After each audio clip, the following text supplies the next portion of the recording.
Crop Watch Special Report starting now. So, tell me a little about who is Todd Denkin. Yeah, sure. So I've been in the cannabis space since about 2009. I used to own a company called Photo Tron, which you may or may not have heard of. But if you've read a High Times magazine, anytime, until they went away, there was a Photo Tron advertisement for the last 35 years or so. Anyway, I got into the cannabis space that way as I was looking for the next trend of what was happening in the world, really. I was coming off a big dot-com situation in the early 2000s, and then that company went away, and then in 2009 we bought Photo Tron. We ended up taking Photo Tron public, and now it still exists. It's called Grow Life. Back in 2014, when all of the pot stocks went crazy because Colorado went legal, our stock went from about 2 cents to about 85 cents, and all of our shareholders made lots and lots of money. And I actually left that to go into the indoor urban farming space, where we were developing new technology to grow indoors. And to make that really long story really short, we also were building a cannabis growing machine as well. And actually, when we were funding our food lettuce company, we were down in Orlando and we met with this guy. And again, it's right when the pot stocks all went crazy in January of 2014. And basically, this good old boy from Georgia was like, how much? It's so funny because he said to us in a meeting, he goes, "Now, how much does a pound of lettuce cost?" And we were growing high-end lettuce, right? It was about $1.75, something like that. And he goes, "And how much does a pound of pot sell for?" And at that time, it was about $4,000. And he looked at us and he goes, "Why don't we grow some pot for a little while?" So rather than funding our 10 Mile Farms company, he funded a company called GB Sciences, which is now it's been running for the last 10 years. It's a cultivation production facility, 30,000 square feet, right down the street.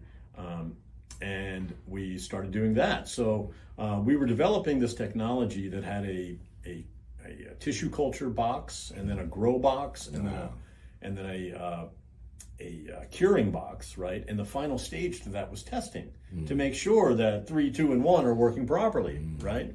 So we did a little research, and we found that Nevada was about to go legal, right? And nobody applied to be a lab. So we had some friends that were in the lab space called DIGI PATH LABS. It was a digital pathology company. We told them that we were going to raise a whole bunch of money and give them some of it, and we wanted to go into the pot space. So we partnered with those guys. We raised $8 million, and we applied for the lab, and we've been running samples ever since. Wow. Do you consider yourself a inventor or a entrepreneur or a scientist or all the above? Yeah, I see myself as an entrepreneur with vision, right? We knew that the cannabis industry was coming. We knew that we wanted to capitalize on it. Then we had to figure how best are we going to capitalize on it, right? So, the public sector allows for capital, right? It allows you to go do the things that you need to do because you got plenty of money in the bank. Now, there's lots of bad things that happen with publicly traded companies as well, but that's really the idea and the concept behind going into a publicly traded company, right? It's very expensive. Another downside of being public, right? You're scrutinized, every single day by not only the public markets, by all of the people that are analysts and talking heads, and pundits that talk about all of that stuff. So sometimes it's difficult, and then if you're in a difficult marketplace and you're not performing and the revenue's up and down, so it's a difficult thing to do. But that's what we decided to do. But to get back to your question, I do consider myself an entrepreneur with vision, a visionary entrepreneur where, we were looking for what's the next best thing, what's coming out, and we landed on cannabis back in 2009, and looks like we were right. So, another question, do Do you get backlash for doing everything right in this industry? Do you feel threatened sometimes, or what's the side kickback from someone that's not pushed by greed? Yeah, that's an interesting question, and it's because yes, the answer is yes. We are often ostracized because we're too good at something, right? Which doesn't really make sense, because when we're good at something, we find mistakes, right? And when we find a mistake or we find a failure, that comes with a price, but not a price to us, a price to the customer, right? So sometimes, there are certain clients out there that they want to pass every time and they want high THC and they don't care about anything else, right? There are customers that care about everything, right? And those are really our best customers, the ones that really care about the science and really go the extra mile to make, their product the best that they can be. Because if you're doing that and you're following the rules and you're not using pesticides and make sure you have a clean facility, testing is your friend, right? If you're not doing those things, testing is not your friend. And it's funny, I always say that when a customer likes the results of their tests, it's because of everything that they did, right? If they don't like the test results, it's because we suck, right? It's everything that we did, right? So I'd like there to be just a little more education, and that's what we try to provide. Not only do we do white glove customer service, and we really treat our customers like family, we like to be their science partners, right? So we take a lot of time to explain everything when there's any kind of an issue, any kind of a weird circumstance, any kind of a failure, any kind of anomaly that the customer can't figure out. We help them figure it out, and that's where I think we shine in our customer service and in our commitment to the truth. Because guess what? We make a mistake every once in a while too. Right. And I've admitted it to customers, I've admitted it to the state, because without the truth, right, you have nothing. What are we doing here? We're a testing lab. And without a test, you're just guessing, right? And that's just the way it is. Pretty much. Unless you test for your terpenes, you don't know what it has in it. Unless you test for your cannabinoids, you're just guessing what you think it might be. Right. And no, I challenge anyone to grab a 17% joint and smoke it, and grab a 27% joint and smoke it, and tell me the difference and which one you enjoy better. And I know the answer already. The one that you will like the best is the one that tasted the best because of terpenes, and the one that smokes the best because of how it's been cured. Wow. So those are the two that you're going to like the best, because you're going to get high from both of them. Right. A quick question on personal testing. Yeah. So, I've heard people say they could do a dry pull on a joint, or is there something that a consumer can just see or do, just know? No. Wow. I've had a client one time.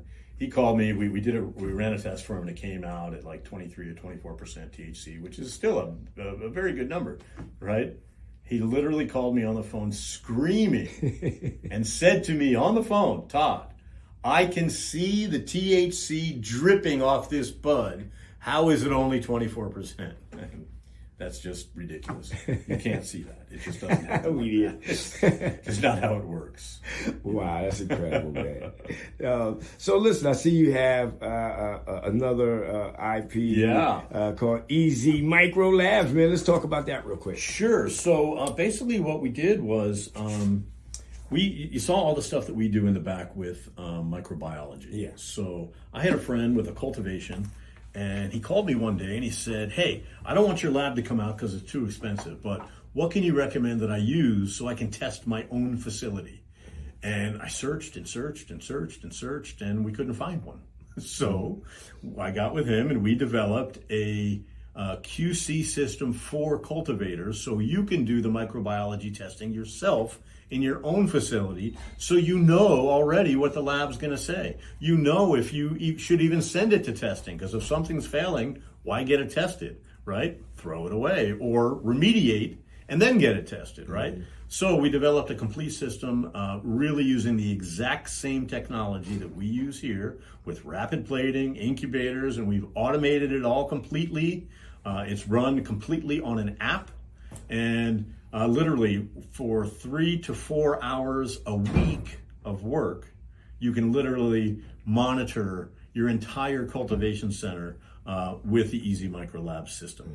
It is easy to use, it is extremely cost effective, and from a grower's perspective, look, growers monitor everything in their cultivation room: air, water, temperature, moisture, many other weather systems that are happening in the cultivation. The one thing they don't monitor is the thing they fail for, and that's microbiology contamination, right? So that's what Easy Micro Labs allows you to do. If you measure it, you can control it. And if you measure the amount of or if you measure the amount of microbiology in your grow, because it's there, it's on my thumb, it's on your thumb, it's on your phone, it's on your plants, right? You have to know how much is there to make sure that you're state compliant.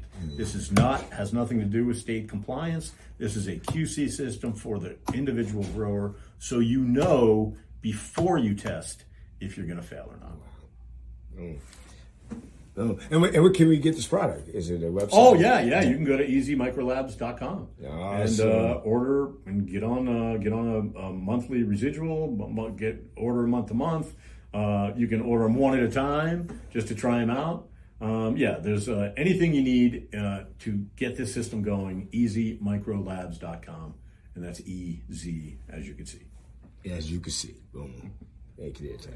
Man, once again, thank you, Todd, for an amazing interview. Tour, your crew is amazing. And I'm wrapping up my interview. So all my producers, farmers in the Southern California region, you reach out to me, hit this QR code right here on the M-Tribe Network, and you're going to get a form from M-Tribe Network, and we're going to connect you directly to the boss here, all right? Limited time offer, Southern California region only, all right? Thank you guys for tuning in to the M-Tribe Networks, our family here at DIGI PATH Labs, and to all our fire victims and evacuees like myself. We're going to keep fighting a good fight. See you guys later. Thank you, brother.